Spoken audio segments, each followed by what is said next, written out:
22 years teaching people how to lie to men who wanted to kill them taught me exactly one thing worth knowing. Your face is a door, and most people leave it wide open without ever noticing they had a hand on the latch. I was 60 when I signed on to the HFY exchange, and I told the recruiter plainly that I had nothing to offer an academy full of alien cadets except 2 decades of resistance instruction and a bad knee. She filed me under observation auditor anyway, handed me a translator collar, and put me in a lecture hall 3 floors below the actual instruction wing, where I sat behind cadets a third my age and listened to lessons meant for 18-year-olds who'd never had a gun to their head. I didn't mind the seat. A man my age learns to take the chair he's given and see what the room actually is before he complains about where he's sitting in it. The hall itself was round, tiered like an amphitheater, with a domed ceiling that ran a soft gray-white light no matter the hour, so you never quite knew if it was morning or evening inside it. The Veterans run their academies the way they run everything else, in the open.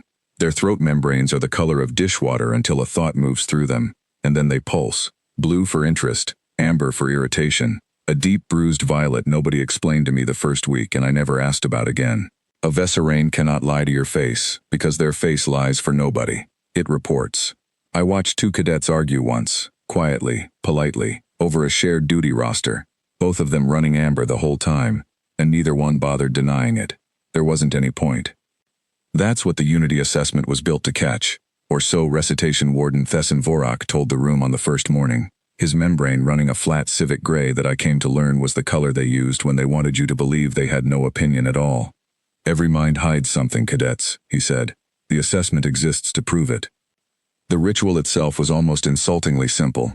Twice a term, every cadet stood at a lectern and recited the Concord, 6 lines about shared purpose and shared burden that every 8-year-old on the planet could say in their sleep, while the array behind the warden's podium read your pulse, your breath, and, for the veteran, the flush and stutter of that membrane. A clean recitation was one where nothing you didn't intend to show got shown. In 11 years of records, going back before most of the cadets in that hall were born, no visiting species had ever managed it, not once. Somebody always flickered, a spike of boredom, a flash of resentment at the assigned seating, a private thought about someone 3 rows over that had nothing to do with civic unity, and everything to do with being 19. The veteran called an unflagged pass the null, and they discussed it the way you'd discuss weather that hadn't happened yet. Possible, on paper, never observed. I watched 4 sessions before it was my turn. I watched a Kelvarathi cadet flush a color I'd learned meant grief, 3 weeks running, over something nobody in that hall would ask him about, and I watched Vorak note it down without comment, gently, the way you'd note a bruise on someone who wasn't ready to explain it. I watched a senior officer cadet, the kind who'd never once been late to a formation in 3 years, spike hard amber reciting the line about shared burden, and get a look from Vorak that wasn't punishment, only recognition. I watched a human transfer girl, an actual cadet, not audit only like me, go red in the face on the line about gratitude to the founding compact, and get pulled aside afterward for what the warden called, without unkindness, elevated discord, category, homesickness. Nobody was punished for any of it. That wasn't the point. The array wasn't hunting criminals. It was confirming something the veteran needed to be true, that no mind, theirs or anyone else's, stays perfectly quiet. 200 years before Vorak was born, a handful of his own people had learned to suppress the membrane deliberately, trained it down the way you'd train down a tremor in a hand you needed steady, and used that manufactured calm to move against their own compact from the inside, for long enough and quietly enough that nobody caught it until the damage was already load-bearing. The history was 3 sentences in the cadet handbook and about 40 years of quiet institutional dread underneath it. That's why every cadet recited under the array, human or otherwise. They weren't looking for enemies in a lecture hall. They were looking for the one shape a mind takes right before it starts lying at scale, the shape their own history told them to watch for above all others. Nobody in that room had trained down anything on purpose. That was rather the point of it being real behavior instead of tradecraft. The flickers were proof the system was safe, not that it was broken. I thought, more than once, about a kid I'd run through 6 weeks of resistance training a lifetime ago. A quiet Midwestern radio operator who'd needed to walk into a room full of men who intended to hurt him and recite a cover story with his heart rate steady and his hands still, because the version of him that flinched was the version that didn't come home. I'd taught him to build the wall a brick at a time until it wasn't performance anymore. It was just how his body worked under pressure. He came home. I never asked him what he actually believed while he was reciting that story, because it wasn't my business, and because the wall only holds if nobody, including you, gets to peek behind it on command. My turn came on a gray Tuesday I don't remember the date of. I walked up, recited the 6 lines the way I'd recite a grocery list, and gave the room nothing. Not devotion, not boredom, not the low hum of contempt I privately felt for institutions that measured loyalty by biometrics instead of behavior.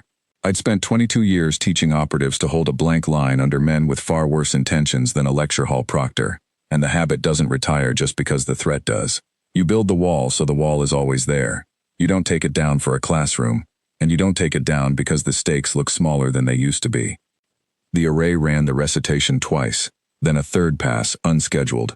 Varrock's membrane went a color I hadn't cataloged yet. Pale, almost colorless.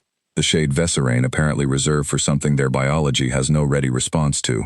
The hall had gone quiet in the particular way a room goes quiet when everyone in it has noticed the same thing, and none of them wants to be first to say so.